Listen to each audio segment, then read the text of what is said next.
पाद की जय। नामाचार्य हरिदास ठाकुर की जय। श्री श्रीमद राधा रमण देव की जय। श्री श्रीपाद रामदास बाबाजी महाराज की जय। श्री श्रीमद राधा चरणदास बाबाजी महाराज की जय।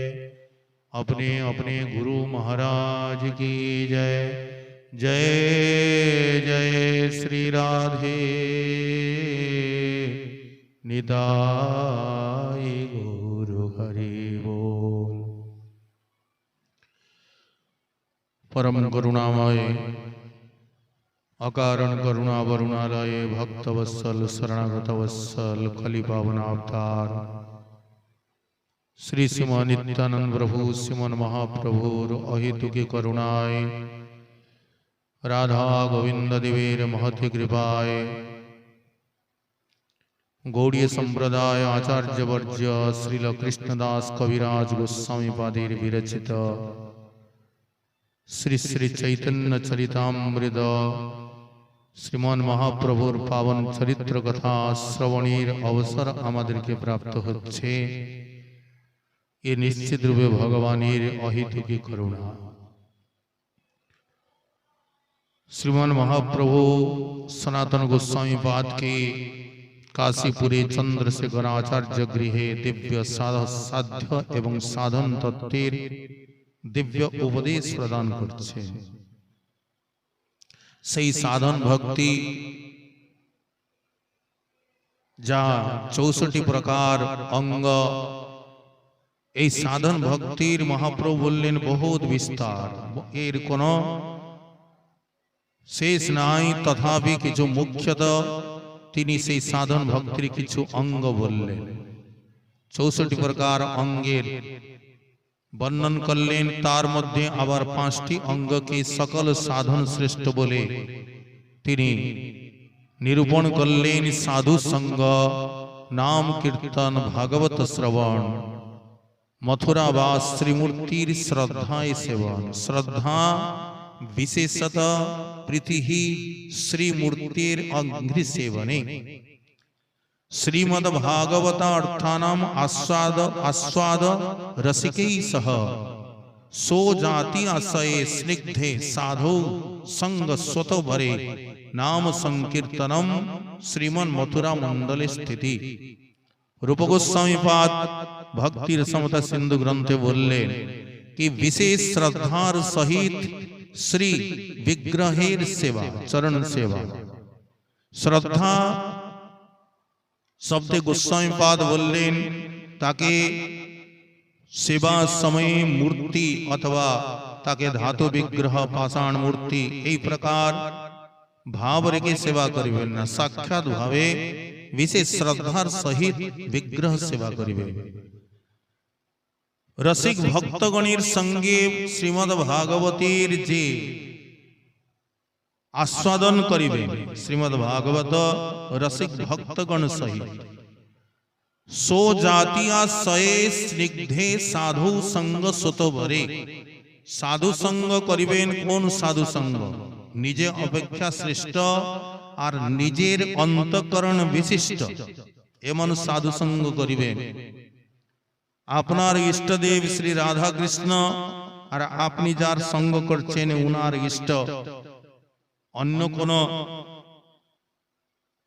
तो उनी निजेर दिके आकर्षित करिबेन, आपनी आपनार दिके, तो सेखाने मतविरुद्ध उपस्थित हबे। सेई जन्य सो जाति आशये निजेर समान अंतकरण विशिष्ट और निजे अपेक्षा श्रेष्ठ साधुगणेर संग करिबे। नाम संकीर्तन और मथुरा मंडले बास, এই 5টি अंगके सकल साधन श्रेष्ठ बोले श्रीमान महाप्रभु এই प्रकार बोलें। अद्भुत शक्तिशाली सम्पन्न এই 5টি अंग, এই 5টির যদি सामान्य जत्र स्वल्पपि सम्बन्ध यदि सामान्य संग करा है तो जरा सद्ध्यां माने निरपराध व्यक्ति तादेर प्रेम उत्पन्न है। जत्र स्वल्पपि মহাপ্রভু বললেন এই যত সাধন ভক্তির অঙ্গগুলো বলা হলো এর মধ্যে একটি অঙ্গকে যদি কেহ নিষ্ঠাপূর্বক আচরণ করে एक अंग साधे केह साधे बहु अंग बोले एकटी अंगेओ यदि निष्ठा हो जाए तो सेई एकटी अंग जाजनेर द्वारा वो प्रेम उत्पन्न हो जाए अथवा केह कह एक अंग साधने अनेक भक्त तारा प्रेम प्राप्ति करेছেন भगवत प्राप्ति ए विषय महाप्रभु कत प्रसंगे बोलेছেন कि परीक्षित महाराज तिनी केवल श्रवण भक्तिर आचार्य छिलेन केवल कथा श्रवण करे उनार कल्याण हयेছে व्यास के वेदव्यास नंदन सुखदेव गोस्वामी केवल भगवानेर कथा लीला कथा कीर्तन करे उनिओ कृष्ण प्राप्ति करेছেন प्रह्लाद महाराज स्मरण भक्तिर आचार्य छिलेन लक्ष्मी पद सेवन करे तिनी सिद्धि के पेয়েছেন पृथु महाराज अर्चन भक्तिर आचार्य छिलेन अक्रूर बंदन भक्ति नमस्कार भक्तिर आचार्य श्री हनुमान जी महाराज दास भक्तिर आचार्य और सख्य भक्तिर आचार्य हलेन श्री अर्जुन और सब प्रकार सर्वस्व आत्मनिवेदनेर आचार्य हलेन बलि एक एक अंग साधन द्वारा एদের कृष्ण प्राप्ति হয়েছে আবার श्री श्री अम्बरीश महाराज তিনি प्रत्येक इंद्रिय गणेर द्वारा प्रत्येक अंगेर द्वारा তিনি भगवानेर सब प्रकार सेवा करे তিনিও सिद्धि की प्राप्त করেছেন महाप्रभु বললেন যারা শ্রীকৃষ্ণের ভজন করেন এই জগতে তিন প্রকার ঋণ হয় জীবের উপরে তাকে কোনো ঋণ শোধ করতে হয় না সে প্রত্যেক ঋণের থেকে মুক্ত হয়ে যায় কৃষ্ণ ভজন করলে শ্রীকৃষ্ণের ভজন করলে যারা একান্ত ভাবে শ্রীকৃষ্ণের চরণাশ্রয় করেছেন তাদের চিত্ত কখনো অনর্থের দিকে নিষিদ্ধাচার কর্মের দিকে কখনো তাদের চিত্ত অগ্রসর হয় না যদি বা কখন ভুলবশত সে চিত্ত সেই দিকে গমন করে অজ্ঞানেও যদি হয় পাপ উপস্থিত কৃষ্ণ তারে শুদ্ধ করে না করে প্রায়শ্চিত ভগবান তার অন্তঃকরণে প্রবেশ করে সুপাদ মূলং ভজত প্রিয়স্য त्यक्तान्न भावस्य हरि परेश विकर्म जत उत्पतितं कथंचित धुनोति सर्वं हृदि सन्निविष्ट भगवान तार हृदय प्रवेश करे यदि बा कखन विकर्म उपस्थित হয় से विकर्म के তিনি চিত্তকে পবিত্র করে সেখান থেকে রক্ষা করেন তা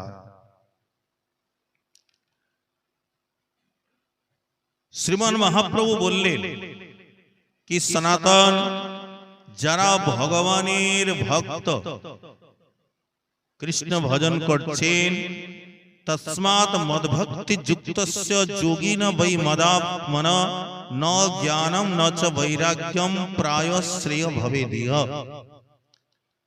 एकादश থেকে এই শ্লোকটিকে নিয়ে বলছেন কি যারা ভগবান নিজে বলছেন যারা আমাতে নিজের চিত্ত অর্পণ করেছেন তস্মাৎ মদ্ভক্তি যুক্তস্য আর তাদের পক্ষে নচ জ্ঞানম নচ বৈরাগ্যম ये ज्ञान एवं वैराग्य माने भक्ति के गौण करे और जरा ज्ञानेर दिके एकटू मुख्य भाव प्रकट करें तादेर जन्य भगवान बोलছেন तादेर जन्य सेटा कल्याणकर ना भक्ति के गौण करे ज्ञानेर दिके वैराग्येर दिके जरा मुख्य भाव देन तो सेटा तादेर जन्य कल्याणकर ना ज्ञान वैराग्य भक्तिर कभु नहे अंग महाप्रभु निषेध करलेन কি যারা মানে অত্যন্ত বৈরাগ্যের দিকে তাকেই সাধন শ্রেষ্ঠ বলে মনে করেন, জ্ঞানের দিকে মুখ্য ভাব প্রকট করেন, বললেন এই জ্ঞান বৈরাগ্য ভক্তির কবু নয় অঙ্গ। যম নিয়মাদি বলে কৃষ্ণ ভক্ত সঙ্গ, ये যম নিয়ম ये সমস্ত যারা যোগী যোগ মার্গের কিছু ये সমস্ত অঙ্গ সাধন অঙ্গ যম নিয়ম। ये যমও 5 প্রকার, নিয়মও 5 প্রকার। যমের যম হলো অহিংসা, সত্য, অস্তেয়, ব্রহ্মচর্য আর অপরিগ্রহ। আর নিয়ম হলো শৌচ, স্বাধ্যায়, ঈশ্বর প্রণিধান, সন্তোষ এবং তপ। ये যে অহিংসা আদি যত ये সমস্ত বলা হলো 10টি সাধন অঙ্গকে শ্রীমান মহাপ্রভু বলছেন ইয়েও মানে যদি ये সমস্ত গুণের দিকে কেউ এগিয়ে যায় বলে ইয়েও বলে যে যম নিয়মাদি বলে কৃষ্ণ ভক্ত সঙ্গী, ये সমস্ত গুণ কৃষ্ণ ভক্তের মধ্যে আপনা আপনি এসে যায়। महाप्रभुर बोलार तात्पर्य ये समस्त गुण যম নিয়ম ये समस्त कृष्ण भक्तिर मध्य अपना अपनी एसे जाए। से भक्तिर एमन महिमा एकटी दृष्टान्त तिनी एखाने महाप्रभु उठालेन एकटी श्लोक के निये कि देवर्षि नारदेर एक शिष्य छिलेन व्याध। से व्याध যে অর্ধমারা করে জীবকে খুব আনন্দ পেত, তার মধ্যে যে অহিংসা ভাব এখানে তিনি তুললেন কৃষ্ণ ভক্তির কেমন মহিমা। দেবর্ষি নারদ তিনি একদিন শ্রী নারায়ণ ভগবান মানে বেণী মাধব দর্শন করেছেন প্রয়াগ তীর্থে। বেণী মাধব নারায়ণ দর্শন করে আর ত্রিবেণী স্নানের দিকে এগিয়ে যাচ্ছে। বহু প্রাচীন কাল, তখন জঙ্গল ছাড়া কিছুই ছিল না। এই যে বেণী মাধব ये সৌনক মহারাজই হি উনার ভক্তি থেকে বেণী মাধব ভগবান প্রকট হয়েছে। এই সৌনক সুনক ঋষির পুত্র ছিলেন।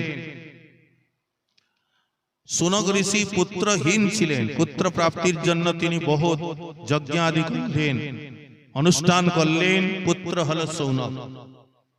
সৌনক যখন কুমার অবস্থায় পৌঁছালেন, ওনাকে বিদ্যালয়ে পাঠিয়ে দিলেন।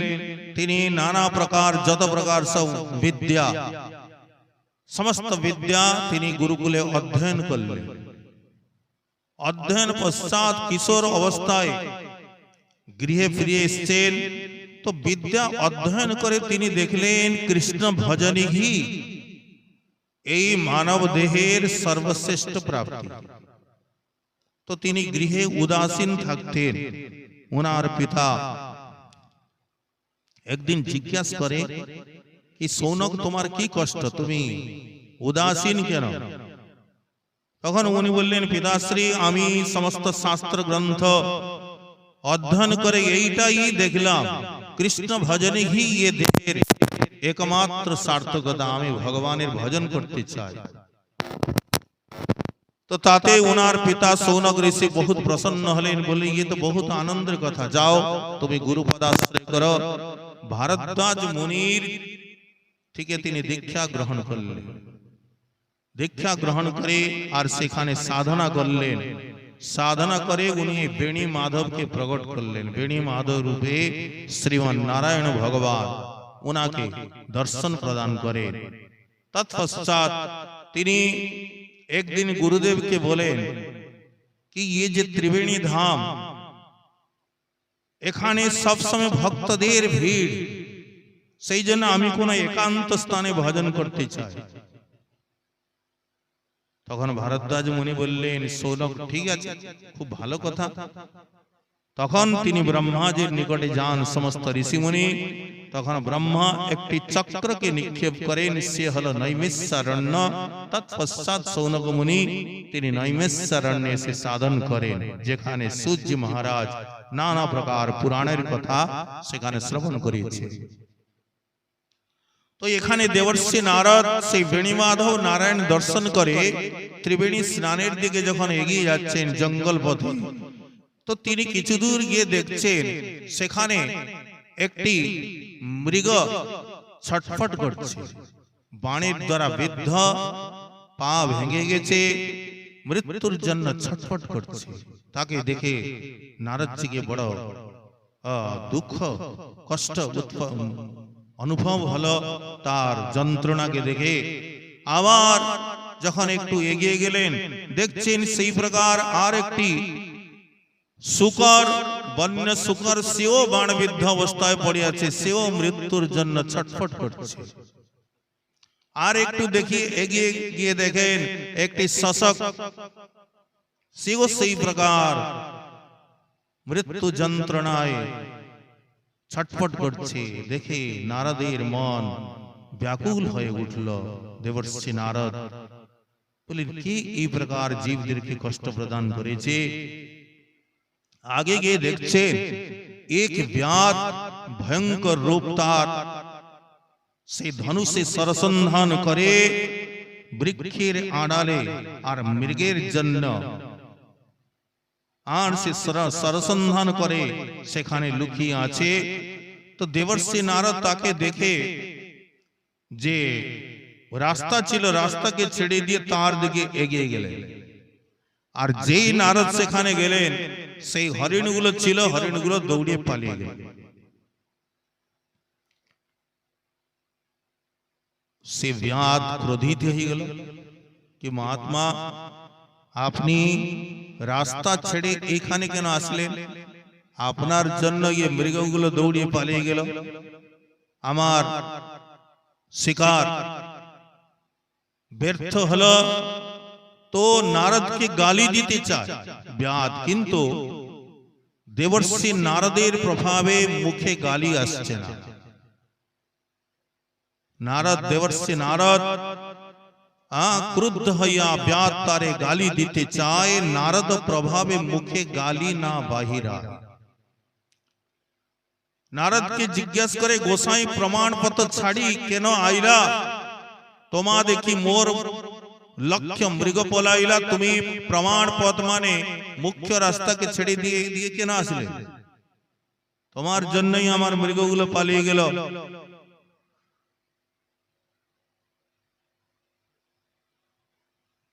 নারদ বললেন কি, আমি একটি কথা জিজ্ঞাসা করতে তোমার নিকটে আসলাম। কি জিজ্ঞাসা করিবে বলো?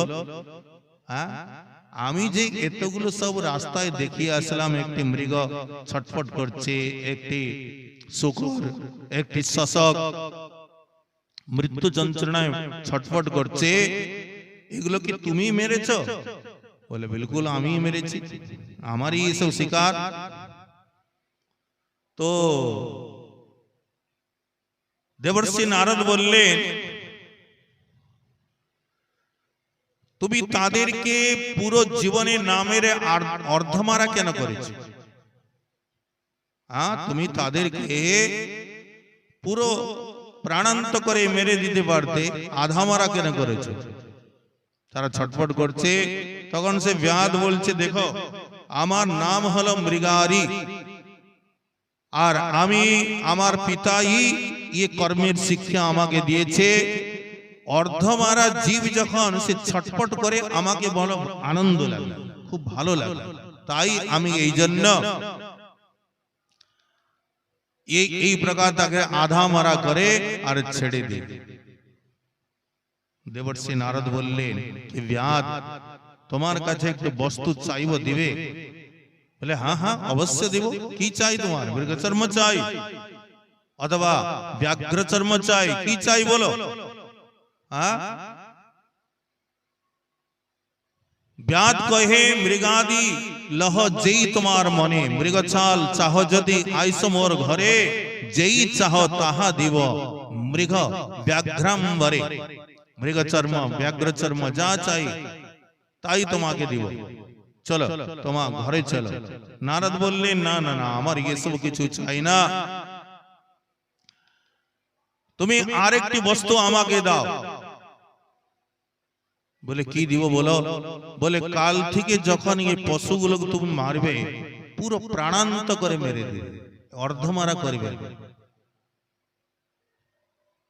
ব্যাদ বলছে গোসাই তোমার কথা তো আমি কিছু বুঝতে পারছি না, পুরো মারলে কি হয় আর অর্ধ মারা করলে কি হয়? হ্যাঁ, নারদ বললেন, নারদ কহে অর্ধ মারিলে জীব পায় ব্যথা, জীব দুঃখ দিচ্ছ তোমার হইবে অবস্থা। তুমি এই যে অর্ধমারা করে ছেড়ে দিচ্ছ তাতে সে যন্ত্রণা ভোগ করছে, সেই যন্ত্রণাটাকে কে নেবে? একদিন তোমারও দুরাবস্থা হবে। হ্যাঁ, ব্যাদ তুমি জীব মারো, ব্যাদ তুমি জীব মারো, ये অল্প পাপ তোমার কদর্থ না, দিয়া মারো ये পাপ অপাপ। তুমি জীবের বধ করছো এটা অল্প পাপ, কিন্তু জীবকে যে অর্ধমারা করে তাদেরকে যন্ত্রণা দিচ্ছ এ অধিক পাপ এর। এই জন্য কদর্থিয়া তুমি যত মারিলে জীবের, তারা তোমা তৈছে মারিবে জন্ম জন্মান্তরে। তুমি যত প্রাণী এই প্রকার কষ্ট দিয়ে মেরেছ তারা তোমাকে তদ্রূপ জন্ম জন্মান্তরে তোমাকে এই প্রকার মারিবে। দেবর্ষি নারদ, নারদের দর্শনে সঙ্গ প্রভাবে বাণীর দ্বারা তার ব্যাধের মন পরিবর্তন হয়ে গেল। কারণ বিনু সৎসঙ্গ বিবেক না হই, তার বিবেক উৎপন্ন হয়ে গেল, মনে ভয়ের সঞ্চার হলো। কি দেবর্ষি নারদের সঙ্গে ব্যাধের মন প্রসন্ন হলো, তার বাক্য শুনি মনে ভয় উপজিল। ব্যাদ কহে বাল্য হইতে মোর গেই কর্ম, কেমনে তরিব আমি পামর অধম। এই পাপ যায় মোর কেমন উপায়, বিস্তার করিয়া কহ, নিস্তার করহ মোরে পড় তুই আপায়। ব্যাদ মনে ভয় হয়ে গেল, নারদের চরণে পড়ল কি আমার কিভাবে নিস্তার হবে, এই পাপ থেকে কেমন করে বাঁচবো আপনি বলুন। নারদ বললেন এই পাপ থেকে বাঁচার উপায় আমি বলে দিতে পারি, যদি আমার কথা মানবে। বিলকুল মানবো, বলুন। হ্যাঁ, নারদ বললেন আগে এই যে ধনুষ বাণ আগে একে ভেঙে দাও। ব্যাদ বলছে ধনুককে ভেঙে দিব তো খাবো কি করে, বাঁচবো কি করে? নারদ বললেন চিন্তা নাই, অন্য আমি তোমার নিকটে পাঠাবো, তোমার কোনো চিন্তা নাই, আমি তোমার কাছে পাঠাবো। ব্যাদ কহে ধনুক ভাঙ্গিলে বাঁচিব কেমনে, নারদ কহে আমি অন্ন দিব প্রতিদিনে, আমি তোমাকে প্রতিদিন অন্ন দিব। ধনুক ভাঙ্গিয়া ব্যাদ তার চরণে পড়িল, তারে উঠাইয়া নারদ উপদেশ কইল। দেবর্ষি নারদ বললেন ঘরে যাও, যা কিছু তোমার ঘরে ধন সম্পদ আছে সব ব্রাহ্মণ দিকে দান দিয়ে দাও। পতি পত্নী দুইজন এই নদীর তটে একটি কুটির বানিয়ে আর কুটিরের সম্মুখে তুলসী মঞ্চ স্থাপনা করে তুলসীকে পরিক্রমা করো, নিরন্তর নাম সংকীর্তন করো। নদী তীরে এক কানি কুড়িয়া করিয়া তার আগে এক পিণ্ডি তুলসী রোপিয়া তুলসী পরিক্রমা কর, তুলসী সেবন, নিরন্তর কৃষ্ণ নাম কর সংকীর্তন। বাবা খাবো কি? চিন্তা নাই, আমি তোমা বহু অন্ন পাঠাবো দিনে দিনে, সেই অন্ন লবে যত খাও দুইজনে। আমি তোমার নিকটে অন্ন পাঠাবো, কিন্তু ততটাই তোমরা নেবে যতটা তোমাদের লাগবে, তার থেকে বেশি নয়।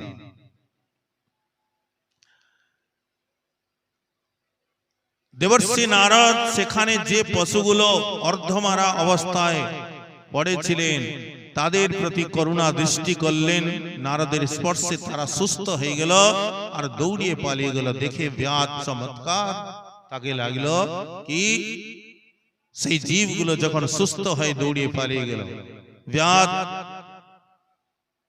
দেবর্ষি নারদের উপদেশকে মস্তকে ধারণ করে আর ঘরে গিয়ে সব কিছু ব্রাহ্মণদিকে দান দিয়ে পতি পত্নী দুইজন নদীর তটে এসে আর তদ্রূপ একটি কুটির করে কৃষ্ণ নাম সংকীর্তন করতে লাগলেন, তুলসী অর্চন করতে লাগলেন।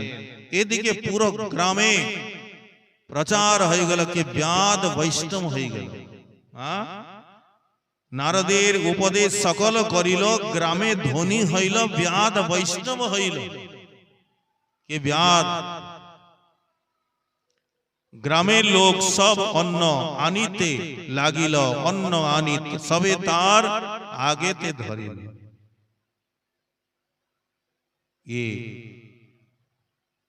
সমস্ত গ্রামবাসী নানা প্রকার সামগ্রী এনে তার সম্মুখে সেখানে আনতে লাগলেন। একদিনে অন্ন আনে 10-20 জনে, দিনে তত লয় যত খায় 2 জনে। ভগবত ইচ্ছায় ততটাই তারা গ্রহণ করতেন যতটা তাদের লাগে। একদিন দেবর্ষি নারদ পর্বত ঋষির সঙ্গে যাইতেছিলেন, হঠাৎ করে মনে পড়ে গেল কি এখানে আমার এক শিষ্য আছে, ত্রিবেণী তো ধাম, কি এখানে আমার এক শিষ্য আছে। তো পর্বত ঋষিকে বললেন কি চলো তোমাকে আমি আমার এক শিষ্য আছে তাকে দর্শন করাবো। একদিন নারদ গোসাই কহিল পর্বতে আমার এক শিষ্য আছে, চলো দেখিতে। তবে 2 ঋষি আইলা সেই ব্যাদ স্থানে, দূর হইতে ব্যাদ পাইল গুরুর দর্শনে। দূর থেকে ব্যাদ দেখতে পেয়েছে কি আমার গুরুদেব দেবর্ষি নারদ আসছেন। গুরুকে দেখে তার প্রসন্নতার সীমা নাই, আর গুরুদেবকে স্বাগত করার জন্য, অভিবাদন করার জন্য,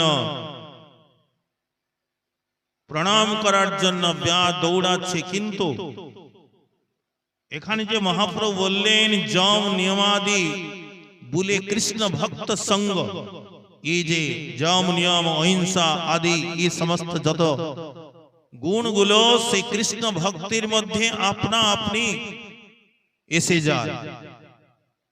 যে ব্যাদ জীবকে অর্ধমারা করে সুখী হইতো, সেই ব্যাধের আজকে আচরণ দেখো। যখন গুরুদেবকে প্রণাম করার জন্য দৌড়াচ্ছে, মার্গে দেখছে সে পিঁপড়াকে দেখে তার মনে ভয় হচ্ছে। সে পিঁপড়াগুলোকে বস্ত্র দ্বারা ঝেড়ে ঝেড়ে কি আমার পায়ের নিচে কোনো পিঁপড়া যেন না এসে যায়,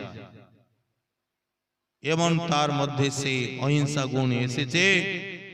গুরুদেবকে দেখে আস্তে বেস্তে ধাইয়া আসে, পথ নাই পায়, পথে পিপ্পিলিকাদি ইতি উতি ধায়, দণ্ডবস্ত স্থানে পিপিলিকাদি দেখিয়া বস্ত্রে স্থান ঝাড়ি পড়ে দণ্ডবত হইয়া। ব্যাদ এসে দণ্ডবত করিবে দেখছে পিঁপড়া গুলো, সে বস্ত্রে ঝেড়ে প্রণাম করছে। ব্যাধের সেই আচরণকে দেখে দেবর্ষি নারদ বিস্ময়ে পড়ে গেলেন। কি ভক্তির এমন মহিমা! নারদ কহে ব্যাদ গেই না হয় আশ্চর্য, হরি ভক্তে হিংসা শূন্য হয় সাধু বর্জ্য। কি এটা আশ্চর্য নয় তোমার মধ্যে যে তুমি অর্ধমানা করে জীবকে একদিন যে আনন্দ পেতে সুখী হইতে, আজকে তোমার মধ্যে এমন পরিবর্তন কি কোন পিঁপড়া আমার নিচে না এসে যায়, এমন প্রকার অহিংসা যে ধর্ম, এতে নহ অদ্ভুত ব্যাধ তব হিংসাদয় গুণা হরিভক্ত প্রবৃতা যে নতে শিব পরিতাপিনঃ। এটা অদ্ভুত নয়, মানে আশ্চর্য নয়, তোমার মধ্যে যে অহিংসাদি গুণগুলো, এটা কোনো আশ্চর্যের কথা নয়। কারণ হরিভক্ত প্রবৃতা যে, যারা ভগবানের ভক্তি করে অথবা ভক্তিতে যারা প্রবৃত হইয়াছেন, তারা কখনো অপরকে পীড়া দিতে পারেন না। এই সমস্ত গুণ সে ভক্তের মধ্যে আর আপনা আপনি এসে যায়। সেই ব্যাধ সেই দেবর্ষি নারদকে আর পর্বত ঋষিকে নিজের অঙ্গনে বসিয়ে চরণ প্রক্ষালন করে আর চরণামৃত পান করেছে, মস্তকে ধারণ করেছে, গুরুদেবের সম্মুখে নৃত্য করে কীর্তন করে বস্ত্র উড়িয়ে, আর সেখানে তার অশ্রু কম্প পুলক হচ্ছে। পর্বত ঋষি বলছেন, ধন্য নারদ তুমি, कि তোমার কৃপায় ये ব্যাধ যে नीच জাতিতে উৎপন্ন, তার এই প্রকার কৃষ্ণ প্রেম, ধন্য তুমি। এই প্রকার বলে সেখানে দুজন ঋষি অন্তর্ধান হলেন। তাৎপর্য এখানে মহাপ্রভু বলছেন, ये যম নিয়মাদি যত সমস্ত গুণ, এগুলো কৃষ্ণ ভক্তের মধ্যে আপনা আপনি, কৃষ্ণ যম নিয়মাদি বলে কৃষ্ণ ভক্ত সঙ্গে আপনা আপনি এই সমস্ত গুণ ভক্তের মধ্যে এসে যায়। আর জ্ঞান বৈরাগ্য এ ভক্তির অঙ্গ কভু নয়। যে ভক্তগণ জ্ঞান বৈরাগ্যকে মুখ্য বলে এগিয়ে যান, তাদের জন্য সাবধান করলেন। মহাপ্রভু বললেন সনাতন গোস্বামী পাদকে, এই যে বিধি ভক্তির লক্ষণ, এই সমস্ত আমি এখানে নিরূপণ করলাম। এখন রাগানুগা ভক্তির যে লক্ষণ তা শ্রবণ করো। রাগাত্মিকা ভক্তির যে আনুগত্যে যে ভজন করা হয়, তাকেই রাগানুগা ভক্তি বলা হয়। রাগাত্মিকা ভক্তি মুখ্য ব্রজবাসী জনে তার অনুগত ভক্তি রাগানুগা নামে। আর ये যে রাগাত্মিকা ভক্তি, इस समस्त ब्रजवासी गणेर मध्य ही दृष्ट है। मुख्यतः समस्त ब्रजवासी गणेर मध्य तादेर अनुगत्य जे भजन, ताके ही रागानुगा भक्ति बोला है। श्रीमान श्रील रूप गोस्वामी पाद भक्ति रसमत सिंधु ग्रंथे बोलছেন कि निजेर इष्टेर प्रति जे एकटी स्वाभाविक আর অত্যন্ত আবিষ্টতা যে রাগ, মানে কোন বিধিপূর্বক নয়, কোন শাস্ত্র আজ্ঞা মানে নয়, একটা স্বাভাবিক নৈসর্গিক স্বাভাবিক যে প্রীতি, ইষ্টে সারস্যিকি রাগ পরম আবিষ্টতা ভবেত তন্ময়ী যা ভবেদ ভক্তি শাস্ত্র রাগাত্মিকা উদিতা। রাগাত্মিকা ভক্তি কাকে বলা হয়? रूप गोस्वामी पाद বলছেন, ইষ্টের নিজের অভিষ্ট বস্তুর প্রতি যে একটা স্বাভাবিক একটা প্রীতি, আর সেটা পরম আবিষ্টতা, খুব গাঢ় যে প্রীতি, আর তন্ময় যা ভবেদ ভক্তি, তাকে হি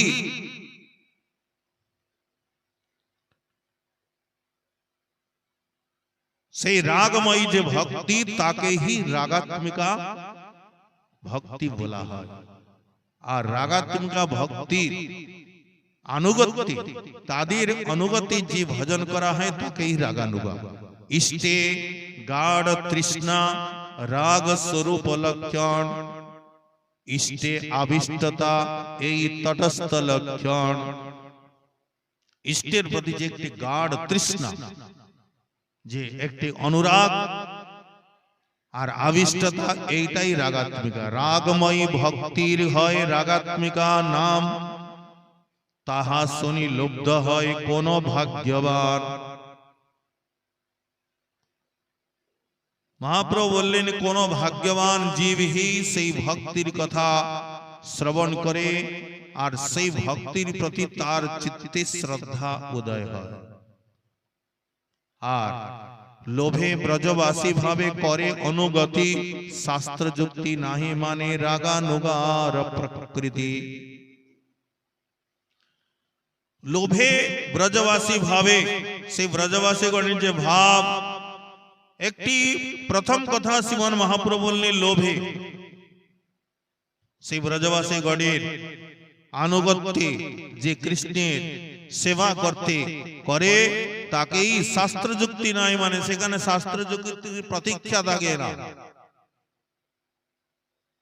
এই রাগানুগা একটি যে মানে একটা স্বাভাবিক প্রীতি,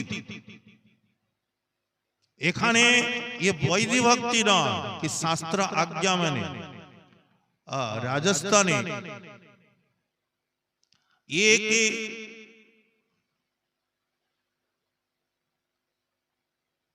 जाट জাতির এক কন্যা ছিল, ये कर्मेती बाई ওনার নাম, দুইটি कर्मेती बाई হয়েছে, ये অন্য कर्मेती बाई।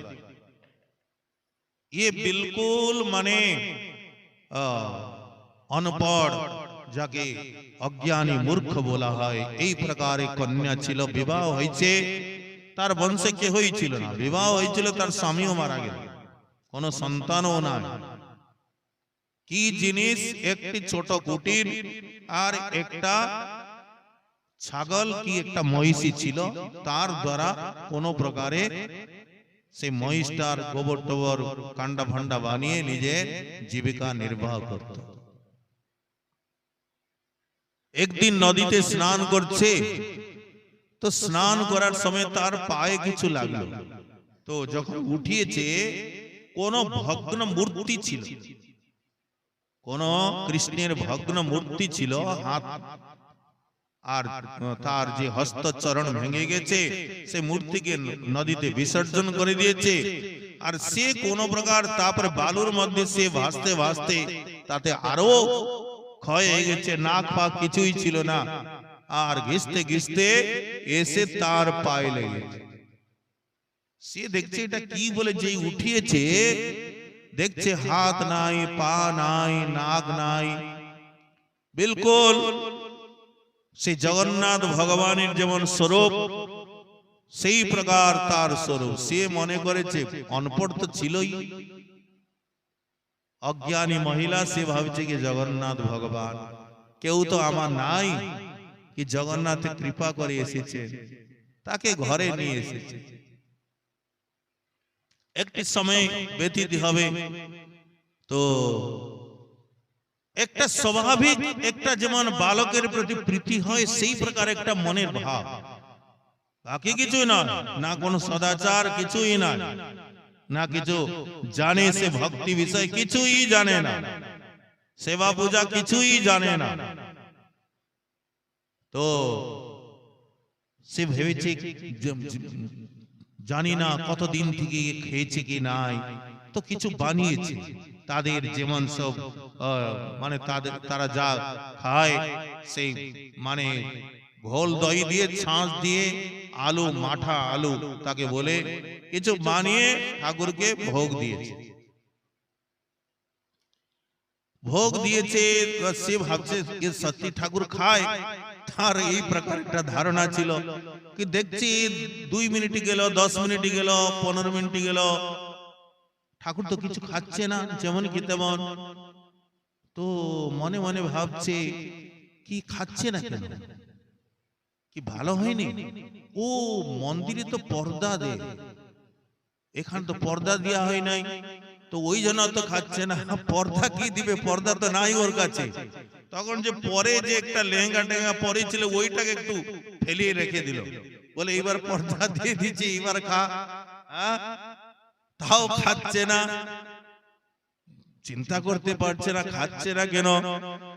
ও আজকে তো মানে ভালো হয় না, তো তার প্রতি একটা স্বাভাবিক অনুরাগ হয়ে গেল কি ये জগন্নাথই ভগবান। তো সে ঠাকুর খেলো না, তো ইও খেলো না। কেন খেলো না, কি অসুবিধা হয়েছে, এইটাকে চিন্তা করতে করতে ও খেলো না।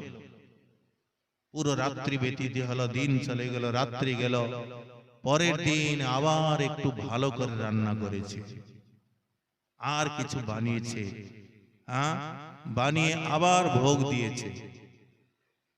একটু খেয়েও দেখেছে, আবার ভালো হয়েছে কিনা, দেখছে না ভালো তো হয়েছে, আজকে হয়তো খাবে। আবার সবকিছু দিয়েছে, সেই প্রকার পর্দা দিয়ে দিয়েছে, কিন্তু তথাপি ঠাকুর খাচ্ছে না। बहुत समय व्यतीत हो गया, बहुत प्रकार से चेष्टा, जा किछु तार मनेर से जा किछु देखतो जानतो, सब प्रकार उपाय करलो, किन्तु ठाकुर खेलो ना। सारा दिन बसे आछे सेई जगन्नाथ के भेबे, आर पुरो दिन व्यतीत हो गया, ठाकुरो खेलो ना और इयो खेलो ना। तृतीय दिन आबार, दुई दिने बहुत कष्ट हয়েছে তার, तृतीय दिन आबार বানিয়েছে। তার মনে একটি চিন্তা, ये কেন খাচ্ছে না, কি অসুবিধা। তৃতীয় দিন আবার কিছু ভালো করে ভোগ লাগিয়েছে, তার মনটা ব্যাকুল হয়ে পড়েছে। যখন ভগবানকে কেউ মানে অন্তর থেকে ব্যাকুল হয়ে প্রার্থনা করে, তখন তখন কোন মন্ত্রে লাগে না, সব থেকে বড় মন্ত্র গে কি খাও আমার প্রাণ গোরা, এই তো আমার মন্ত্র সারা। তাকে কোন মন্ত্র লাগে না, সংস্কৃতের শ্লোকও লাগে না কি ভগবান প্রসন্ন হয়ে যাবে। অন্তরের ডাকটাকে ঠিক তিনি শুনতে পান, অন্তর থেকে তার প্রাণটা যেন ব্যাকুল হয়েছে, কি তুমি না খেলে আমারও তো কষ্ট হচ্ছে, আমিও তো খেতে পারছি না। সেই প্রার্থনাটা যেন ভগবানের সিংহাসনকে হিলিয়ে দিল।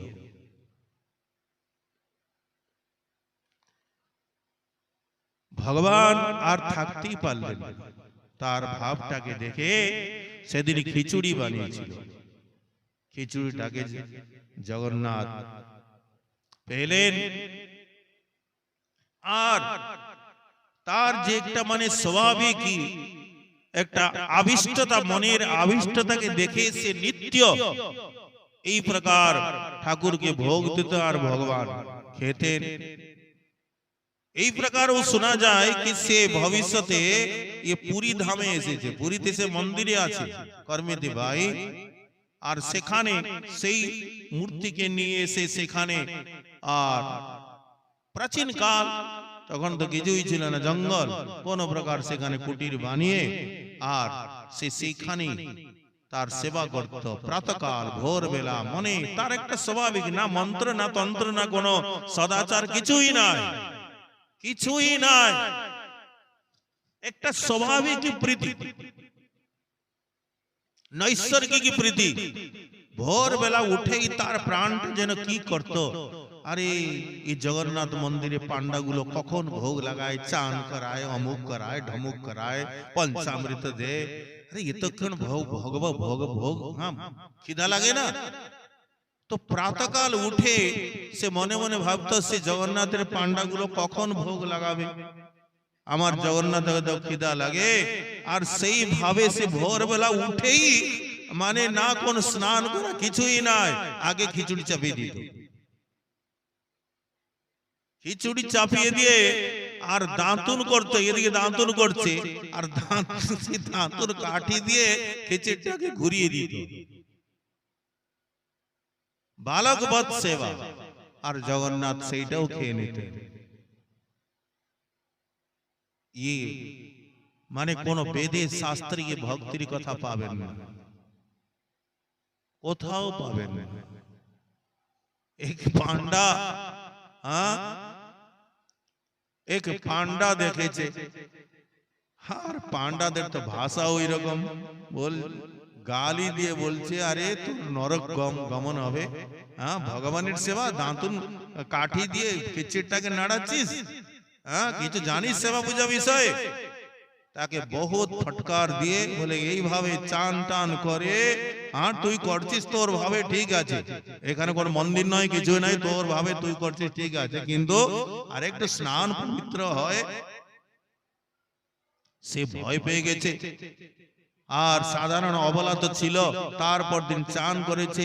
এখান থেকে জগন্নাথ ভগবান সেই ভিতর দিকে, আরে মা খিচুড়ি দাও, খিচুড়ি দাও, কথা বলতে, এই চুপ কর, পান্ডা আমাকে বলে গেছে এইভাবে করতে।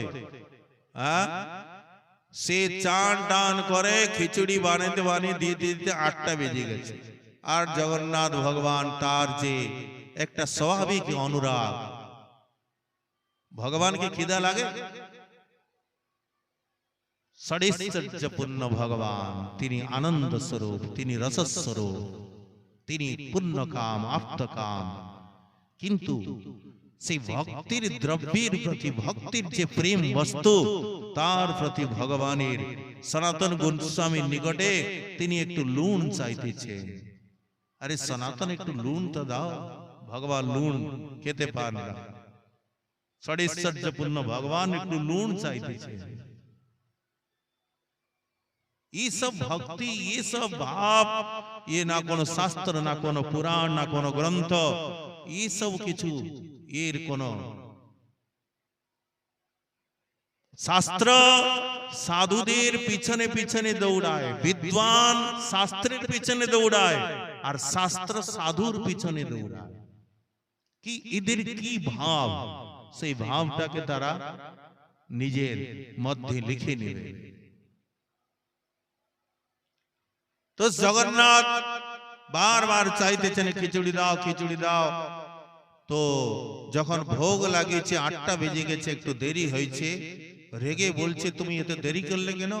বলে আমি কিছু জানতাম না, পান্ডা এইভাবে বলে গেছে, এইভাবে। আর জগন্নাথ ভগবানের ক্রোধ হয়েছে, রাত্রে পান্ডার ওখানে গিয়েছে স্বপ্নে, ভাই কি বলে এসেছিস, তাকে যা বলে যেমন খিচুড়ি বানাতো সেই প্রকার বানিয়ে আমাকে ভোরে ভোরে দিতে। এইসব ভগবানের লীলা। সে পান্ডাও ভয় পেয়ে গিয়ে বলে এসব জগন্নাথের যা ইচ্ছা তুই তাই কর ভাই, হ্যাঁ আমাকে ফটকার খেতে হবে না। তো এসব একটা যে গাঢ় তৃষ্ণা, ভগবান শ্রীদাম সুদাম সখাগণকে বলছে আমি ভগবান,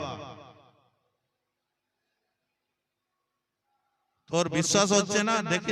দেখিস নাই আমি অগাসুরকে মারলাম, বকাসুরকে মারলাম, তৃণাবর্তকে মারলাম, দেখিস নাই আমি ভগবান। সখাগণ হো করে হাসতেন, দেখো ভগবান, ইয়ে ভগবান। হ্যাঁ মারিস তো সে ঠিক আছে, তোর মধ্যে কোন দেবতা আবিষ্ট হয়ে যায় সে ঠিক আছে, ই আবার ভগবান, ই আবার ভগবান কবে হবে? হ্যাঁ, এই বলে তার কাঁধের উপরে চড়ে যাচ্ছে, তাকে চিৎপটাং, এই দেখ আমি ভগবানকে চিৎপটাং করে দিলাম, আমি নিচে ফেলে দিলাম, তার কাঁধে চড়ে গেলাম। ভগবানের যে ঐশ্বর্যময় শক্তি আর মাধুর্য শক্তির সামনে কথাই বলতে পারছে না।